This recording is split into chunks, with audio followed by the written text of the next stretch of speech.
Assalamualaikum warahmatullahi wabarakatuh. Selamat datang kembali di channel Hikmah Misteri. Dan tentunya masih bersama saya Mas Nara. Apa kabar kalian semua? Semoga selalu baik-baik saja, sehat badannya, dilimpahkan rezekinya, dan dihindarkan dari segala mara bahaya. Amin.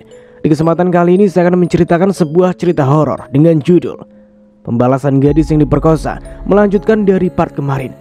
Oke, seperti biasa bagi kalian yang belum subscribe channel ini, silahkan bisa subscribe dulu dan aktifkan lonceng notifikasinya agar kalian tidak ketinggalan cerita dari channel Hikmah Misteri yang akan selalu menggetarkan hati kalian. Oke, terima kasih, and so get ready to be haunted. Ada apa ini, Ustadz? Kenapa di tengah matahari bersinar hujan turun begitu deras? Tanya salah seorang warga yang merasa keanehan terus menyelimuti langkah mereka. Tidak apa-apa, Pak.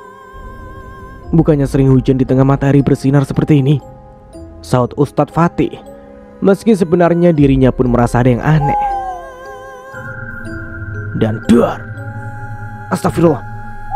Serempak semua menyebutkan asma Allah, karena berkali-kali petir menyambar dengan suara yang menggelegar, seakan menjadi pengantar kepergian seseorang. Dalam hujan deras yang mengguyur, mereka berlari di tengah-tengah kucuran air untuk segera sampai di rumah. Keadaan semakin mencekam, suasana serasa horor. Padahal ini masih tepat pukul 12 waktu zuhur. Rosa, Rudy, dan Vika pun dengan cepat berlari menerobos derasnya air hujan. Mereka tak mengerti dengan keadaan yang semakin rumit dan semakin menambah kegelisahan di dalam benak mereka. Ada apa? Kenapa seperti ini? Padahal Arjuna telah mendapat balasannya. Namun kenapa ini masih terjadi? Seakan masih ada yang tertinggal. Ujar Rosa dengan hati yang dipenuhi kegundahan. Deras hujan masih menjadi teman di tengah perjalanan mereka. Kretek, kretek, kretek, kretek. Suara apa itu? Ujar Rudy dengan melirik sekitar. Namun didapati sebuah dahan pohon jati yang tengah patah dan hendak menimpa Vika. Vika, awas! Dan brak. Vika! Dengan cepat Rosa dan Rudy menghampiri Vika yang tengah tertimpa dahan jati. Bahkan yang melihat pun kembali mundur dan membantu Vika yang tengah tak sadarkan diri. Dahan pohon jati yang tengah rapuh patah dan menimpa Vika yang tengah lewat, sehingga membuat warga kembali berbalik arah untuk melihat keadaan Vika. Terlihat Vika yang tersungkur dengan setengah tubuh yang tertimpa dahan pohon, membuat semua warga yang melihat membantu untuk memindahkan dahan pohon dari atas tubuh Vika. Vika, lirih Rosa. Ayo Pak, tolong bantu ponakan saya. Tolong angkat pohonnya, pinta Rudy pada warga yang berada di sana. Ayo Pak, bantu, seru Pak Ustadz Fatih sambil membantu yang lain untuk memindahkan dahan pohon tersebut. Semua warga termasuk Pak RT, Pak Ustadz membantu memindahkan dahan pohon. Dengan keadaan hujan yang masih deras mengguyur dan sambaran petir yang masih bergelegar. Dalam keadaan hujan yang mendera, semua mencoba dan terus berusaha dengan sekuat tenaga untuk segera menolong Vika yang masih terkulai di bawah timpaan dahan pohon. Rengek tangis Vika membuat Rosa dan Rudy semakin gelisah. Terlihat Vika yang semakin pucat karena terus diguyur oleh air hujan dalam beberapa saat. Tante, tolong, rintih Vika sebelum akhirnya Vika tak sadarkan diri. Pak, tolong Vika, Pak, kasihan dia, cepat tolong Pak, lirih Rosa melihat Vika yang tak sadarkan diri dengan kondisi tubuh masih dalam bertimpa dan pohon jati. Ustadz Fatih dan warga lainnya dengan sekuat tenaga terus mencoba mengangkat dahan pohon yang tumbang. Hingga pada akhirnya mereka berhasil dan dengan segera membawa Vika ke rumah sakit. Belum kedukaan mereka mereda karena kehilangan sosok Arjuna. Sekarang bertambah lagi dengan kondisi Vika yang tertimpa dan pohon, sehingga mengharuskannya dirawat untuk beberapa hari. Rosa dan Rudy menghadapi keadaan yang memungkinkan memakan pikiran mereka, sehingga membuat mereka lelah karena kondisi yang tak memberikan mereka waktu untuk sekedar beristirahat. Pak, Kenapa setelah kematian Ahreta banyak sekali kejadian yang ganjal, Pak? Ujar Rosa dengan manik yang mulai berkaca-kaca. Entahlah, Mah. Papa sendiri heran. Sepertinya kita sedang menerima petaka tak bertuah, jawab Rudi. Isma yang mendengar memalingkan wajah. Rupanya Isma menangis dalam diam. Andai Mbak tidak memulai semua ini, pasti semuanya tidak akan terjadi ini, Mbak. Tidak akan terjadi seperti ini. Batin Isma berbicara dengan bulir bening yang dengan kasar diusapnya.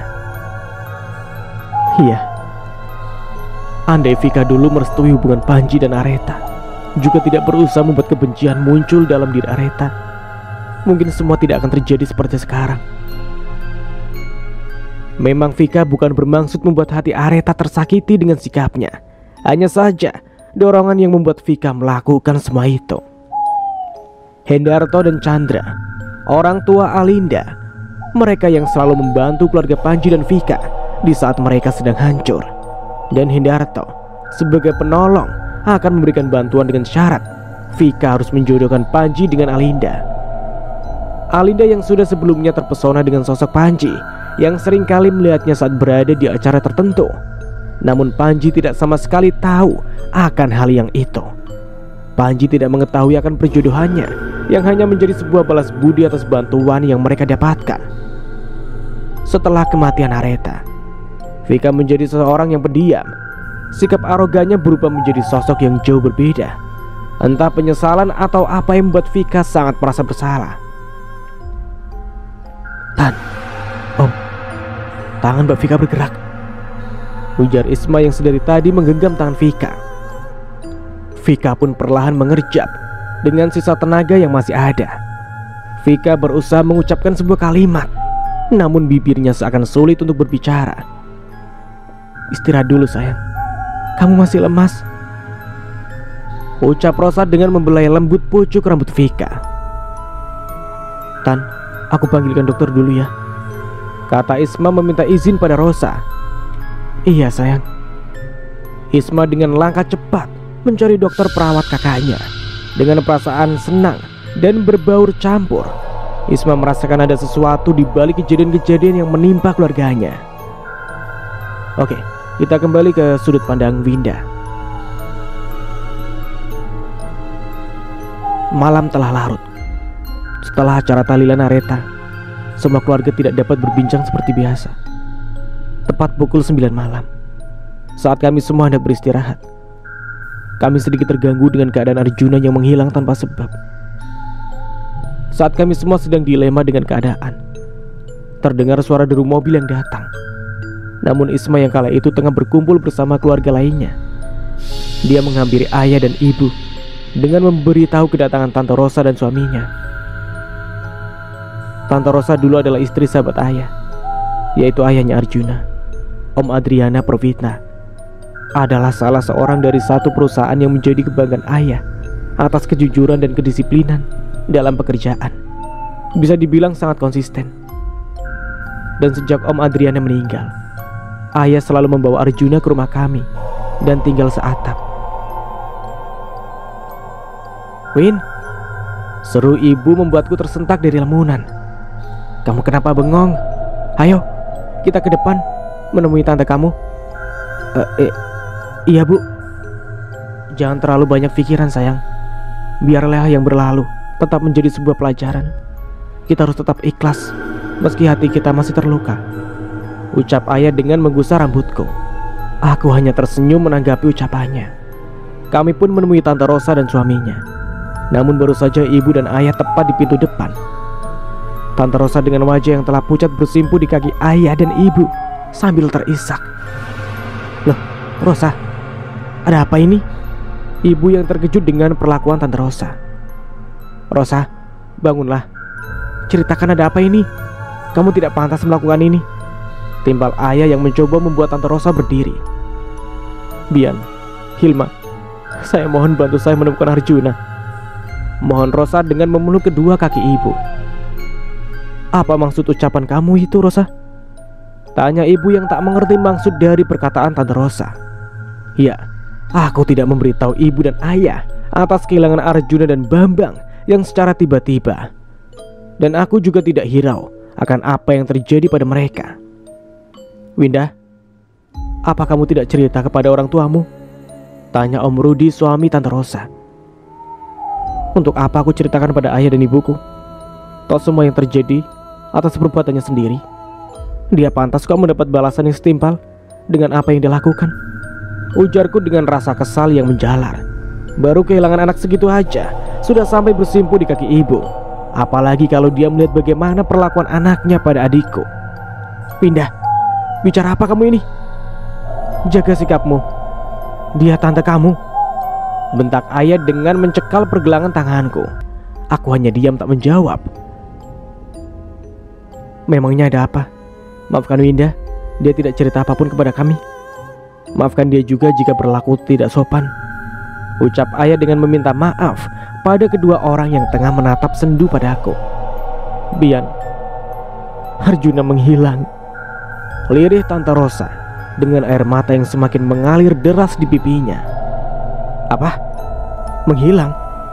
Ayah terkejut dengan ucapan Tante Rosa, sehingga dia berkali-kali menatap manik mataku. Wajah pucat Tante Rosa semakin menandakan bahwa dirinya sangat terluka atas apa yang menimpa Arjuna anaknya. Tapi, apa dia tidak pernah berpikir tentang perasaan keluargaku setelah tahu bahwa anaknya yang telah menghabisi nyawa Areta? Cih, memuakkan sekali. Seakan hanya mereka yang tertimpa masalah yang amat memilukan, tanpa mereka sadari justru keluargaku yang amat terluka atas perlakuan biadab Arjuna. Tolong bantu kami menemukan Arjuna, Bian. Hilma, saya mohon. Pinta Om Rudi dengan memohon kepada ayah dan ibuku. Kami harus bantu apa? Kami sendiri tak tahu harus berbuat apa, saut ayah dengan kecemasan yang tertara di wajahnya yang semakin menua. Antarkan kami ke tempat di mana Areta ditemukan, pinta Tante Rosa. Sontak membuatku terkejut. Untuk apa dia meminta kami mengantarnya ke tempat di mana jasad Areta ditemukan? Kami sudah mencarinya kemana-mana. Polisi pun sudah mencari dengan berbagai cara, namun semua sia-sia. Kami tidak bertemu dengan Arjuna dan temannya. Ibu memandang ayah dengan raut wajah yang tak mengerti. Mungkin ibu pun berpikir hal yang sama denganku. Untuk apa mencari orang hilang ke hutan di tengah malam begini? Namun tanpa berkata apa-apa lagi, ayah dan ibu menyetujui permintaan Tante Rosa. Meski malam semakin larut dan mencekam, kami berangkat menuju hutan larangan di mana jasad Areta ditemukan dulu.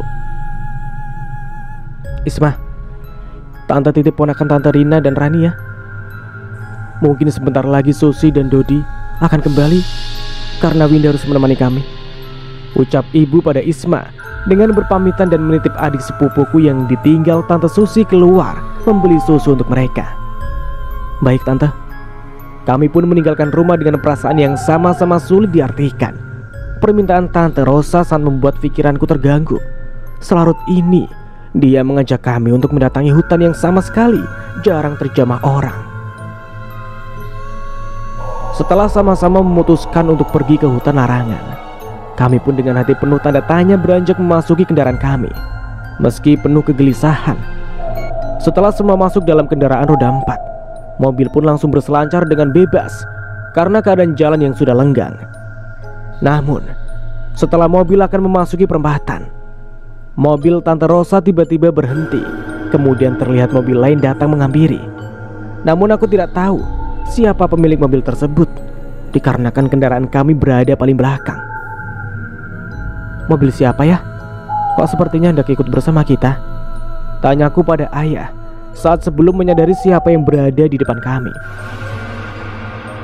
Mungkin orang tua teman Arjuna, Wi. Bukankah Arjuna menghilang bersama salah satu temannya? Jawab ayah. Tante Siska kah? Rupanya mereka merasakan apa yang dulu pernah kita rasakan, kehilangan orang yang kita sayang. Namun kita tidak sampai memohon siapapun hingga bersimpuh seperti mereka. Sautku kembali dengan segala kemuakan melihat orang-orang seperti mereka. Saat mereka mengetahui bahwa Areta hilang pun, mereka seakan tak peduli, bahkan tak ubahnya seperti menganggap angin lalu.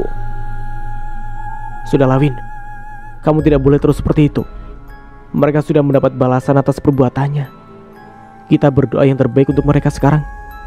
Aku pun hanya terdiam mendengar ucapan ayah. Iya, ayah bisa berbicara seperti itu. Namun aku tahu hatinya pun merasa terluka lebih melebihi diriku. Namun dirinya mampu menutupi itu semua karena pikirannya tak pernah dikuasai oleh amarah seperti yang lainnya. Tak terkecuali jika dia berada dalam keadaan yang tak terduga, seperti saat bertemu dengan jasad Aretha.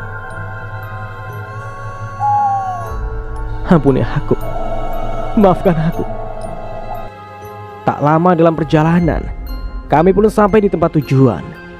Dalam sekejap suara seseorang membuatku tersadar dari lamunan. Suara siapa itu ya?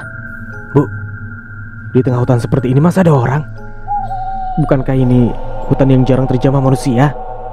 Tanyaku sesaat setelah turun dari mobil. Kembali terdengar suara tawa, namun suara seperti cekikikan membuat ibu dan aku semakin mendekati ayah. Begitupun Tante Rosa dan Tante Siska. Mereka sama-sama berpegang pada pasangannya. Tersirat raut wajah kekhawatiran pada kedua manusia yang memohon untuk kami datang ke tempat seperti ini. "Pak, suara apa itu?" ucap Tante Rosa yang bertanya pada suaminya. "Iya Rosa, siapa yang malam-malam berada di tengah hutan seperti ini?" timpal Tante Siska, ibunya Bambang. Kami semua melirik pada pedalaman hutan larangan. Dengan hati was-was dan perasaan yang gundah, kami masih berdiam dengan keadaan yang semakin mencekam. "Ampuni aku Aretha, maafkan aku hilaf." Terdengar suara seseorang yang meminta ampun dan memohon maaf. Dari suaranya, kami seperti tak asing dan sangat familiar di telinga. "Pak, itu seperti suara," ucap Tante Rosa dengan menunjuk ke arah hutan. Kami saling pandang. Semua merasa tegang dengan suara yang kami dengar. Dengan tanpa pikir panjang, kami pun segera berlari mencari asal suara. Hingga beberapa saat kami berlari menyusuri hutan yang gelap dan penuh dengan semak belukar. Tiba-tiba, "Jika kau hilap, aku pun sama. Aku hilap karena telah membunuh kedua temanmu dan juga membunuhmu." Perkataan Aretha nyaris membuat Arjuna tak berdaya. Arjuna kehabisan kata-kata untuk lari dari dendam Aretha. Dirinya tak tahu harus melakukan apa lagi untuk lepas dari jeratan Aretha. Aku yang menyaksikan sangat ngeri melihat keadaan Arjuna yang sudah sangat mengenaskan. Tubuh yang sudah tak dibalut sehelai kain pun tubuh yang penuh luka. Bukan hanya tubuh wajahnya yang penuh dengan sayatan yang memperlihatkan tulang-tulang di pipinya. Aretha mengangkat tubuh Arjuna dengan mencekik lehernya. Aretha dengan dendam yang membara mencekik leher Arjuna lalu mengangkatnya. Sepertinya dia sudah ingin mengakhiri hidup Arjuna. Aku dan semuanya yang melihat seakan tak mampu mengucapkan sebuah kata-kata. Namun hanya hati yang terus berbicara. Apakah ini yang dirasakan Aretha dulu saat mereka menyiksanya, setelah mengambil kesuciannya lalu menyakitinya dengan apa yang kulihat sekarang? "Aretha, tunggu!" Suara ibu menghentikan pergerakan Aretha yang hendak menghunuskan kuku runcingnya pada perut Arjuna. Aretha melirik pada arah suara. Mungkin suaranya sangat dia kenal, bahkan sangat familiar di telinganya. Ibu." Seketika Aretha berhenti dan kembali pada wajah aslinya. Iya nak, ini ibu." Terlihat ibu, ayah, dan semua yang berada di sana. Tak lupa dengan orang tua Bambang sangat histeris menyaksikan Arjuna yang sudah dalam keadaan mengkhawatirkan. "Jangan nak, jangan lakukan itu padanya. Maafkanlah dia." Lirih ibu dengan isak tangis yang terseduh di bibirnya. "Tidak, aku tidak akan membiarkan mereka tenang di dunia ini. Mereka yang memisahkanku dari orang-orang yang kusayang." Saut Aretha dengan mata yang kembali memerah dan amarah yang membuncah.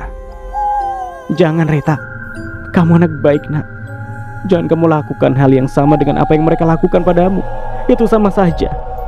Ibu tahu kamu marah. Ibu juga sama. Kami sama marahnya dengan mereka. Tapi kita tidak boleh sama melakukan hal yang mereka lakukan terhadap kamu nak. Mereka yang membuatku seperti ini. Mereka yang menjadikanku iblis. Mereka yang menanam dendam dalam diriku. Jadi jangan salahkan aku yang membalas kebiadaban mereka dengan hal yang sama. Ujar Aretha dengan kemarahan yang tak mampu lagi ditahannya. Dendam sudah membara di hatinya. Terlihat perbedaan yang sangat jauh dari wajahnya. Dulu Aretha yang tiap hari kulihat memiliki wajah yang sangat cantik dan tenang, namun kini berubah dipenuhi kemarahan. Siapapun tak akan bisa membuatnya kembali menjadi manusia yang baik dan lemah. Kini Aretha berbeda. Dia bukan lagi jelmaan manusia, tapi sekarang dia telah menjadi iblis yang dipenuhi amarah dan dendam dalam hatinya. Tidak, nak, jangan. Ibu menggeleng tak percaya dengan Aretha yang ada di hadapannya saat ini. Aretha terlihat kejam dan sangat menyeramkan. Seakan siapapun yang melihatnya akan diterkam. Hentikan, Aretha. Biarlah hukum yang bertanggung jawab atas perbuatannya. Biarlah kami membawanya, ucap ayah dengan bibir yang gemetar. Aretha menatap tajam kami semua. Dia melirikku karena hanya aku yang tengah berdiri tanpa mengeluarkan kata-kata.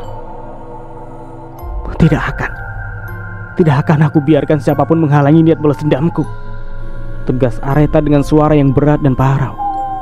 Semua yang mendengar hanya terisak. Begitupun Tante Rosa yang tak mampu berkata-kata melihat keadaan Arjuna yang telah mengkhawatirkan. Arjuna berusaha kembali meronta. Fikirnya, Aretha sedang tidak terlalu fokus padanya. Namun sayang, Aretha tidak sebodoh yang Arjuna pikir. Kamu mau lari? Tidak akan kubiarkan, seringai Aretha yang melihat Arjuna hendak melarikan diri. Hatiku masih ada rasa peduli melihatnya yang dalam keadaan seperti ini. Namun kebencianku lebih dalam dibanding rasa kasihanku. Aretha, Tante mohon sayang, lepaskan Arjuna. Tante mohon sayang, melas Tante Rosa dengan bersimpuh dan mengadakan kedua tangan di dadanya. Tidak, kalian harus merasakan apa yang kurasakan. Kehilangan dan jauh dari semua yang mengasihi. Kalian harus merasakannya, lirih Aretha. Tanpa diduga bulir bening membasahi kedua pipinya. Aku tahu masih ada rasa iba di hatinya. Namun dendam juga telah menyelimuti perasaannya. Sama halnya denganku. Aku kasihan melihatnya seperti itu. Tapi hatiku senang karena mereka dapat merasakan apa yang kami rasakan. Jangan menganggapku lemah, Arjuna. Aretha kembali mengangkat tubuh Arjuna dengan mencekik lehernya. Aretha, jangan, nak. Aretha, jangan. Tante mohon. Teriakan permohonan yang melihat Arjuna sama sekali tidak membuat Aretha peduli dan menghalangi niatnya. Nyawa tetap harus dibayar nyawa. Kini bukan lagi soal peduli dan rasa kemanusiaan yang ada dalam hatinya. Namun kemungkinan dendamlah yang bersemayam di hati Aretha saat ini. Aretha, hentikan! Pekiku yang baru kali pertama mengeluarkan sepatah kata. Hentikan, Dek. Jangan lagi menambah beban di perjalananmu. Pergilah dengan tenang. Biarlah kami yang mengurus semua duniamu, ucapku lirih. Namun sedikit pun tak membuat Aretha berubah. Meski aku ingin Arjuna merasakan apa yang dulu Aretha rasakan, tapi aku tak tega jika melihat ibu menangis melihat kejadian naas yang kedua kalinya. Diam, jangan ikut campur urusanku. Aku tidak akan membiarkan semua yang terlibat bebas hidup di dunia, termasuk kalian yang berwajah munafik. Hardik Aretha dengan seringai tajam menatap kami semua. Hentikan, nak. Ibu mohon jangan lakukan ini. Melas ibu berusaha menghentikan Aretha yang hendak kembali menghunuskan kuku runcingnya pada Arjuna. Aretha berpaling. Dia tak ingin hatinya lemah hanya karena orang-orang terkasihnya masih peduli pada pembunuhnya. Kau dengar? Kau dengar apa yang mereka ucapkan? Mereka masih memberimu hati dan kesempatan.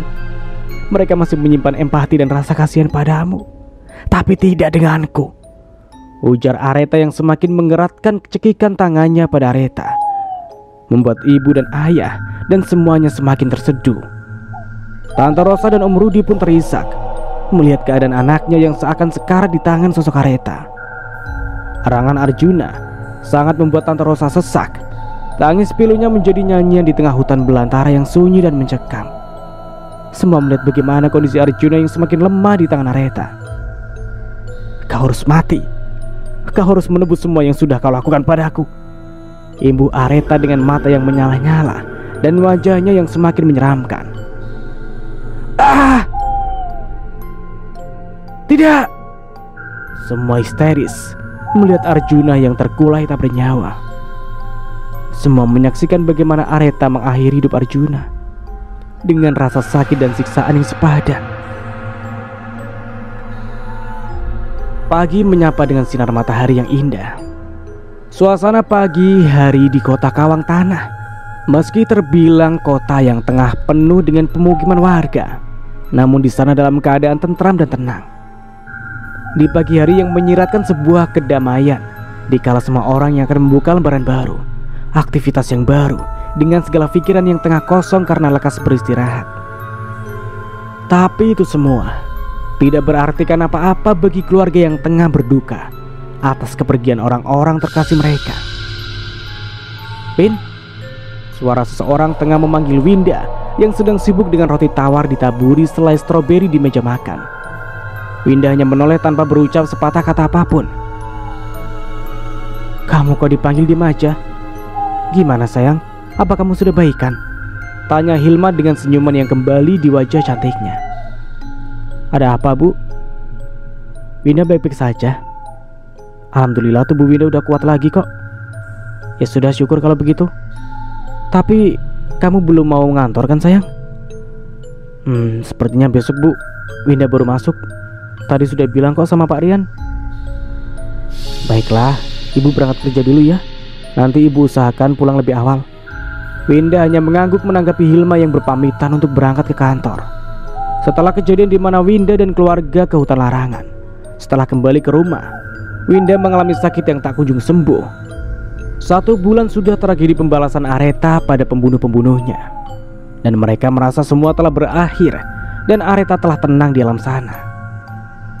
Winda merasa bosan karena terus berdiam diri di rumah, hanya berbaring di tempat tidur dan menonton saja selama 1 bulan itu yang Winda lakukan. Namun hari ini Winda merasa ingin jalan-jalan karena merasa bosan. Hingga akhirnya Winda mengingat Panji yang masih di rumah sakit dan hendak menjenguknya. Pakai baju ini bagus kali ya, gumam Winda sambil menatap cermin. Winda pun bersiap lalu mengambil kunci mobil di atas nakas dan segera menuju keluar rumah untuk segera berangkat memakai mobilnya. Winda pun berangkat dengan menggunakan mobilnya. Dengan kecepatan sedang dia membelah jalanan dengan suara musik yang dia nyalakan menjadi teman sepanjang jalan menuju rumah sakit. Hanya memakan waktu 30 menit.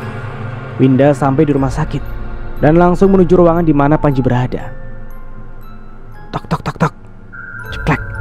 Winda memutar knop pintu lalu masuk. Terlihat Isma yang terduduk dengan ditemani Vika. Isma dan Vika pun menoleh melihat siapa gerangan yang datang. Winda? Ucap Isma. Iya, ini aku Winda. Bagaimana keadaan Panji, Mbak? Tanya Winda. Panji sudah sedikit membaik. Hanya saja dia masih mengangan-angankan Areta, Win. Ujar Isma dengan wajah yang menunduk. Boleh aku melihatnya lebih dekat, Mbak? Silakan. Winda pun berjalan mendekati seseorang yang tengah berbaring. Dengan perlahan Winda menyentuh tangan Panji, lalu menggenggamnya. Dan sangat penuh ketulusan Winda pun berharap kesembuhan Panji. Cepat sembuh. Areta tidak akan senang melihatmu seperti ini, ujar Winda dengan suara yang lirih. Tanpa diduga, Panji membuka mata lalu menatap sosok yang tengah berbicara padanya. Areta, ucap Panji. Aku Winda, kakaknya Areta. Apa kamu lupa wajah kita hampir sama? Kata Winda dengan kelopak mata menghangat dan menahan aliran yang akan membasahi pipinya. Winda, maafkan aku. Dengan kecewa Panji pun memalingkan wajahnya. Dia berharap bahwa Areta datang, namun ternyata kakaknya yang datang. Pan, aku mohon jangan terus seperti ini. Kamu harus sembuh. Areta tidak akan tenang melihatmu seperti ini. Aku hanya ingin Areta, Mbak. Aku tidak ingin siapapun lagi, saut Panji dengan genangan yang menghangat di pelupuk matanya. Tanpa sadar, Perkataan Panji didengar oleh Alinda yang baru saja masuk ke ruangannya. Vika dan Isma menoleh, namun tidak berkata apa-apa pada Alinda. Aku mohon, bangkitlah demi masa depanmu. Aku tak tega melihatmu seperti ini. Apa kamu tega melihat kakakmu terus bersedih melihat keadaanmu yang seperti ini? Ujar Winda dengan bulir bening yang sudah mengalir membasahi kedua pipi mulusnya. Vika dan Isma ikut terisak melihat Winda yang berusaha membuat Panji kembali sembuh. Alinda terisak karena kecewa dengan perkataan Panji. Semua terbawa dan terbuai dengan kesedihannya masing-masing. Apa yang bisa membuatmu kembali sembuh, Pan? Kata Winda bertanya pada Panji dengan tangan semakin erat menggenggamnya. Aku ingin Areta. Wajahmu mengingatkanku padanya. Aku tak bisa hidup tanpanya. Ujar Panji dengan menatap lekat manik Winda. Jika begitu, aku akan membuatmu kembali pulih. Kau mau? Sontak ucapan Winda membuat Alinda terperangah dan merasa sesak. Namun tidak lagi bagi Vika dan Isma. Mendengar penuturan Winda, Vika mempunyai harapan untuk Panji kembali sembuh. Panji memandang Isma dan Vika, lalu menatap kembali pada Winda yang tengah menatapnya. Kamu mau menggantikan Areta di hidupku? Tanya Panji. Jika itu bisa membuatmu kembali seperti dulu, kenapa tidak? Areta akan senang melihatmu kembali sembuh, bukan seperti ini. Cukup! Pekik Alinda yang merasa tak dihargai keberadaannya. Apa kamu lupa? Aku tunangan Panji, Winda Permata. Hardik Alinda dengan tangan menunjuk wajah Winda. Winda tersenyum melihat Alinda yang merasakan kepanasan melihat orang yang dicintainya memilih orang lain dibanding dirinya. Diam. Di sini tidak menerima seseorang pembunuh sepertimu, pengkhianat dan penjilat sepertimu. Masih untung Areta tidak membalas apa yang kamu lakukan padanya. Tapi sepertinya itu hanya belum saatnya. Apa maksud kamu, Winda? Alinda merasa tegang mendengar perkataan Winda. Wajahnya memucat dengan keringat dingin bercucuran. Apa maksud perkataanmu, Win? Tanya Vika keheranan. Isma dan Panji saling lempar pandang, masih tak mengerti apa yang Winda ucapkan. Alinda, kamu pikir kamu pintar, bisa membodohiku, bisa kabur dari perbuatanmu. Areta tidak membunuhmu karena dia ingin semua orang tahu bahwa kamu ikut andil dalam penculikannya. Ujar Winda dengan senyum mereka di bibirnya yang merah muda. Alinda semakin terlihat gugup, bahkan tak mampu berkata-kata.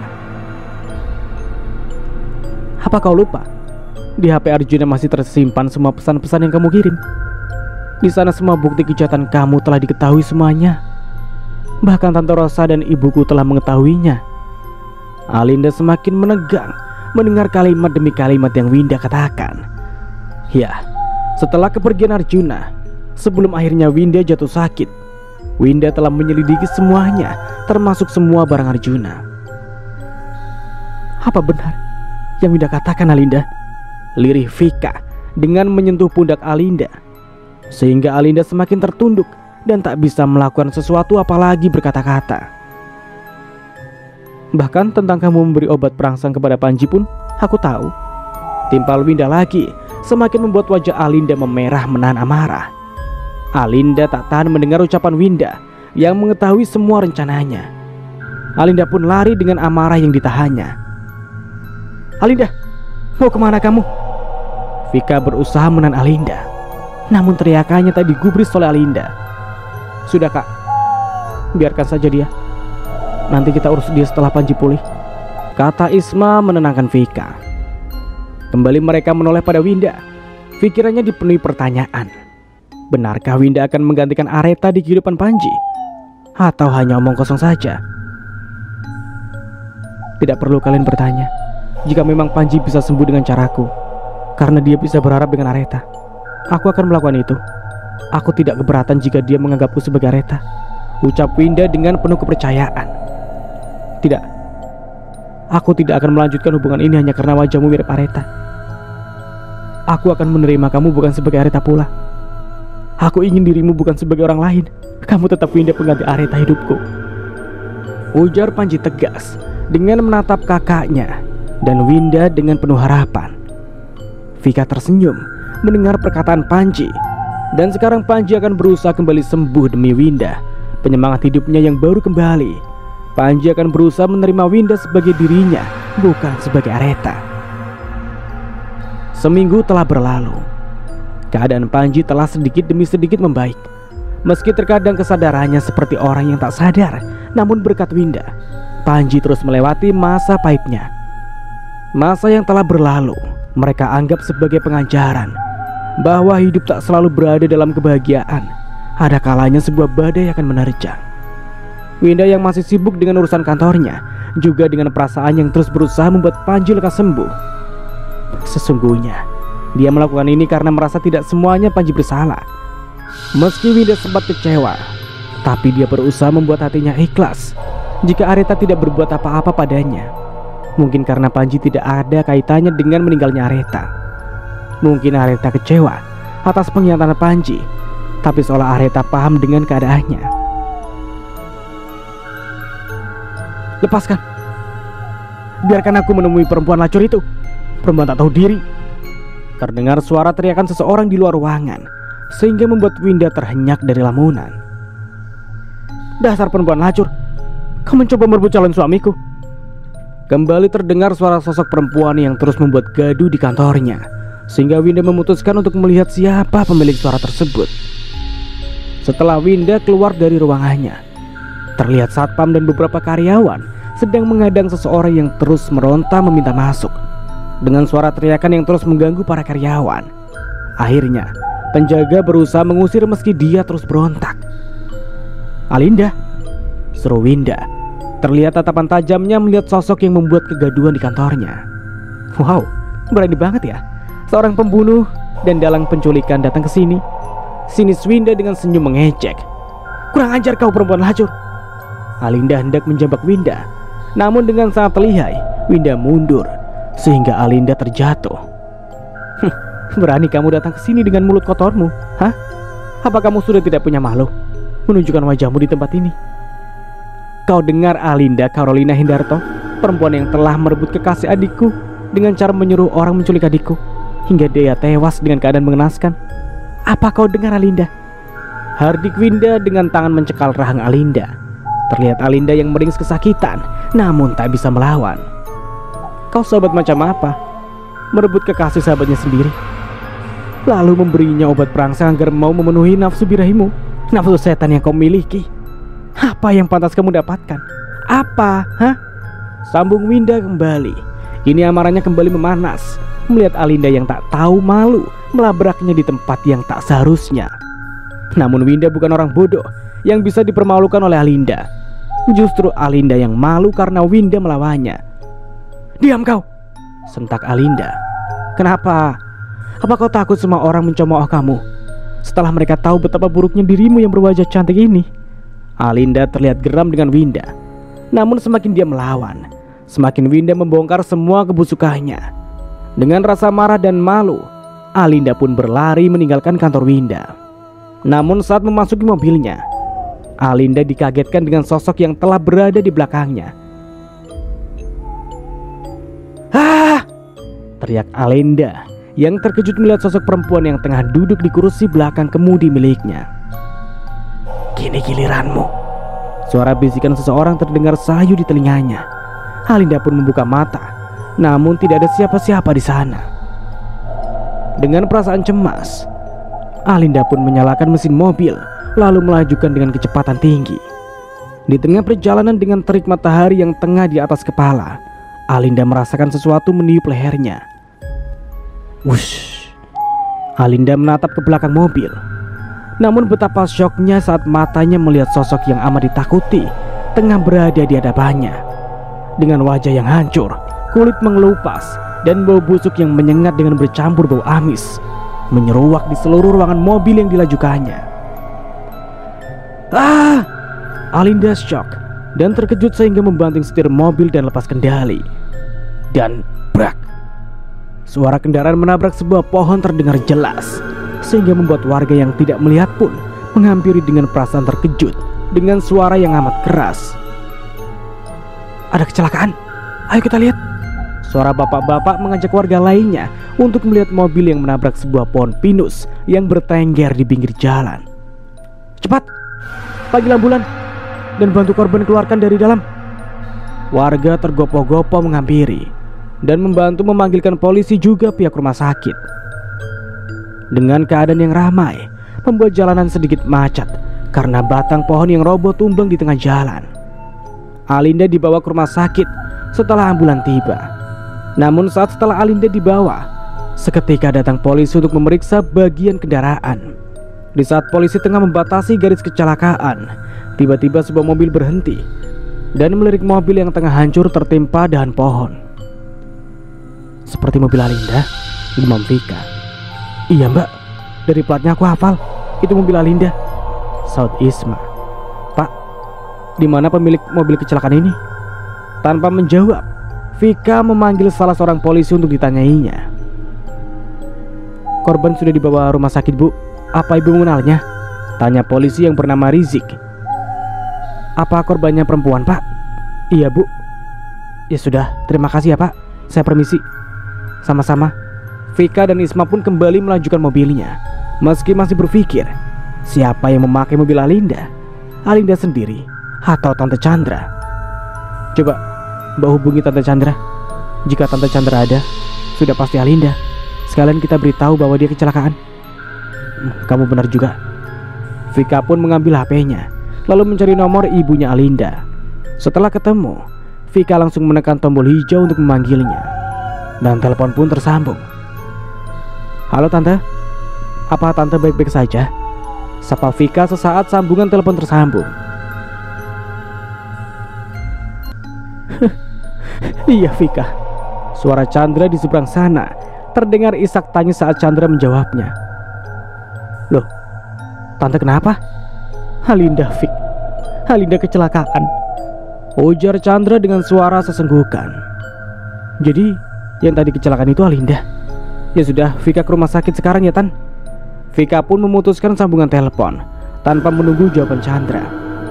Dengan terburu-buru, Vika menarik gas menuju rumah sakit yang seharusnya Vika pulang untuk mengadakan makan bersama setelah Panji pulang. Namun seolah waktu masih memberikan jalan lain, sehingga arah pulang berputar pada arah lain, yaitu rumah sakit. 1 jam perjalanan, Vika dan Isma sampai di rumah sakit. Dengan kecemasan dan kekhawatiran yang ada, Vika langsung menerobos menuju ruang rawat Alinda setelah menanyakan ruangannya pada perawat. Vika, suara Chandra terdengar lirih saat melihat kehadiran Vika. Tante, bagaimana keadaan Alin? Dia belum siuman, masih dalam masa kritis, ucap Chandra dengan suara yang terpotong. Maaf bu, saudari Alinda tidak bisa kami selamatkan. Alinda telah meninggal. Meninggal?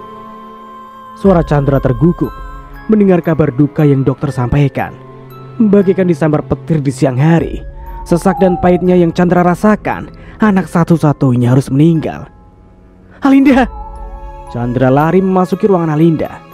Rosa terhuyung setelah melihat Alinda yang sudah tertutupi oleh kain di keseluruhan. Semua menangis tak menyangka dengan apa yang terjadi. Beberapa hari lalu, Alinda masih menemani mereka, dan sekarang semua tinggal nama. Sabar Tante, sabar, ucap Vika berusaha menenangkan Chandra. Alin, lirih Chandra yang kemudian tak sadarkan diri. Keadaan Chandra terguncang sehingga membuatnya tak sadar. Dengan keadaan yang tak tenang, Vika menghubungi Hendrato, suami Chandra, dan juga memberi kabar bahwa Alinda telah tiada. Setelah menunggu beberapa jam, Hendarto datang dengan beberapa keluarganya. Mereka langsung membawa Alinda ke dalam mobil dan membawa Chandra yang masih tak sadarkan diri. Setelah perjalanan yang memakan waktu 1 jam, akhirnya mereka sampai di kediaman Hendarto. Rumah yang sudah dipenuhi sanak saudara dan tetangga menyambut kedatangan jasad Alinda. Begitupun Vika dan Isma tak bisa menyembunyikan kesedihannya. Isma memang tak menyukai Alinda, namun melihat keadaannya yang sudah tak bernyawa, dia pun ikut berduka. Isma menghapus bulir beningnya yang membasahi kedua pipinya, lalu menjauh dan mencari tempat yang tidak terlalu banyak orang. Isma mengambil HP di tasnya, lalu menghubungi seseorang dan memberitahu yang menimpa Alinda. Setelah selesai, Isma kembali berkumpul. Chandra yang masih histeris pun membuat para warga dan tetangga yang melayat merasa iba. Sesaat Chandra tenang, sehingga pemandian jasad Alinda bisa dilakukan dengan tenang. Namun dirinya kembali histeris setelah jasadnya terbujur kaku di kafani. Seperempat jam kemudian, terdengar suara seseorang yang datang dengan membantu memapa seorang laki-laki yang masih dibantu saat berjalan dan berdiri. "Panji," ujar Vika, lalu melirik pada Isma yang langsung membantu Winda menggandeng Panji. "Maaf, saya terlambat," ucap Winda. Isma mengangguk. "Lalu, Pan, Alinda sudah tiada. Berilah ucapan untuk terakhir kalinya sebelum dia dimakamkan," ujar Isma dengan memegang erat tangan Panji. Panji pun menoleh pada Winda. Dengan senyuman dan anggukan, Winda pun Panji mengerti. Chandra dan Hendarto saling pandang. Namun Hendarto melarang Chandra untuk mengatakan sesuatu sepatah kata pun. "Maafkan aku. Semoga kamu tenang di sana. Semoga kamu diberikan tempat yang indah di sisinya," ucap Panji sambil mendekatkan wajahnya dengan wajah Alinda yang sudah tertutup kain kafan, lalu kembali duduk bersebelahan dengan Winda. Tak lama, Bian dan Hilma pun datang untuk mengucapkan bela sungkawa pada keluarga yang sedang berduka. Tak menunggu lama, mereka pun mengantarkan Alinda ke tempat terakhirnya dengan suara tangis yang mengiring kepergian Alinda. Sebulan sudah berlalu setelah kematian Alinda. Keadaan Panji yang sudah semakin membaik dan sudah seakan pulih. Waktu terus berlalu. Hubungan Panji dan Winda semakin serius dan akan mengadakan acara pertunangan. Hari yang dinanti pun tiba, di mana Panji akan bertunangan serta melamar Winda untuk dijadikan kekasih halalnya. Semua berjalan lancar tanpa gangguan sedikit pun. Semua orang terlihat bahagia dan gembira melihat pasangan yang bahagia. Hari berlalu seperti biasanya. Winda pun masih melanjutkan mengelola kantor Areta. Dan hari ini sedang ada meeting para karyawan guna memberi kabar bahagia bahwa Winda akan segera menikah. "Zal, tolong kumpulkan semua karyawan di ruang meeting ya," titah Winda pada Rizal, karyawan yang paling ramah di kantornya. "Baik Bu. Doni, Sony, kalian juga kumpul." "Iya Bawel." Mereka pun langsung beranjak ke ruang meeting untuk segera memulai acara yang akan diberitakan oleh Winda. Sebelum Winda masuk, Winda pun menunggu seseorang datang. Dan setelah beberapa waktu, terlihat seseorang laki-laki yang tampan dengan baju yang dilapisi jas berwarna navy, kulit putih dan hidungnya yang mancung menambah kesan ketampanannya. "Mas," sapa Winda. "Sudah lama menunggu?" "Tidak, langsung masuk aja ya." Mereka pun memasuki ruangan meeting dan karyawan yang sudah menunggunya. Setelah Winda masuk, betapa terkejutnya mereka dengan sosok yang tak asing telah menggandeng Winda dengan begitu mesra. "Tuan Panji, kenapa dia kesini?" "Lalu itu?" bisik seorang karyawan yang melihat Panji bergandengan dengan Winda dan yang belum mereka ketahui bahwa mereka telah menjalin hubungan. "Apa kalian masih ingat saya?" tanya Panji pada karyawan yang terus memandanginya. "Masih Pak," seru semua karyawan dengan serempak. "Kalau begitu, saya mohon maaf jika saya pernah memiliki kesalahan pada kalian. Begitupun dengan atasan kalian Areta. Saya mohon dengan lapang kalian bisa memaafkannya," ucap Panji seraya kelopak mata yang mulai berkaca. Namun Winda yang berusaha membuatnya kuat. "Sekarang kalian tahu kenapa kalian dikumpulkan di sini?" tanya kembali Panji. "Belum Pak. Saya akan mengumumkan sesuatu yang belum kalian ketahui. Mungkin yang kalian tahu dulu saya adalah kekasih atasan kalian. Tetapi sekarang dia sudah tenang di sana. Dan saya sampaikan kepada kalian." Panji menggantung ucapannya, lalu menghadap pada Winda, lalu memegang kedua tangannya, lalu kembali berucap, "Perkenalkan, dia Winda Permata, calon istri saya, sebagai pengganti Areta di hati saya," ujar Panji dengan senyum yang mengembang di depan semua karyawannya. Mereka semua terkejut, namun bahagia karena masih bisa memiliki atasan yang sama-sama baiknya. "Wah, masa dari adik pindah ke kakaknya?" ujar seorang perempuan yang ternyata Dina, teman Winda dan Areta. "Kalian jangan salah paham. Winda yang membuat saya kembali pulih setelah saya drop karena kehilangan Areta. Dan kemiripan mereka membuat saya tidak ingin kembali kehilangan orang yang saya cintai. Namun kalian harus tahu satu hal. Saya mencintai Winda dengan tulus, bukan karena wajahnya yang persis dengan almarhum. Tapi berkat dia, saya masih bisa bertahan dan kuat berjalan di muka bumi ini," jelas Panji panjang kali lebar. Panji tidak ingin orang berpikir bahwa Winda mengambil kesempatan atau lainnya. Dia tidak ingin orang berpikir buruk tentang calon istrinya. "Wah, selamat ya Bu. Saya doakan semoga lancar sampai hari H ya," ucap salah seorang karyawan bernama Uci. "Terima kasih Uci." Mereka semua merayakan kebahagiaan bosnya yang akan segera menikah. Namun tanpa mereka sadari, ada yang menahan marah di antara kebahagiaan mereka. "Lihat saja, aku akan membuat kalian menyesal," liris sosok perempuan dengan amarah yang tengah melanda. Semua orang sibuk bersorak melihat kebahagiaan demi kebahagiaan dan sangat gembira karena masih diberikan kesempatan menata masa depan. Pasangan yang terus tersenyum dengan kebahagiaan yang mereka rasakan, seolah semua tak akan pernah berubah dan hanya ada sebuah kebahagiaan. Hingga hari pernikahan pun telah tiba. Mereka yang tergugup menunggu momen yang selalu dinantikan akan tiba. Para tamu sudah sangat bahagia memandangi kedua mempelai yang sama-sama tergugup di acaranya sendiri. Kebahagiaan berbaur di satu kediaman membuat semua lupa dengan masalah yang ada. Mereka hanya sibuk dengan satu kebahagiaan yang saat ini mereka rasakan. Berharap semua tak akan pernah berakhir. Semua keluarga bahagia dan penuh suka bersama pengantin yang baru saja bersumpah untuk selalu bersama dalam suka maupun duka, dan selalu mengisi kekurangan satu sama lainnya. Dan cerita pun selesai. Oke, cerita Dendam Areta sudah selesai ya guys. Oke, ya cukup menyenangkan dan menegangkan endingnya dari saya yang membawakannya. Ya semoga kita bisa mengambil hikmahnya dari cerita di atas. Ambil sisi positifnya dan buang sisi negatifnya. Dan dari saya akhir kata, wassalamualaikum warahmatullahi wabarakatuh. Sampai jumpa di video berikutnya.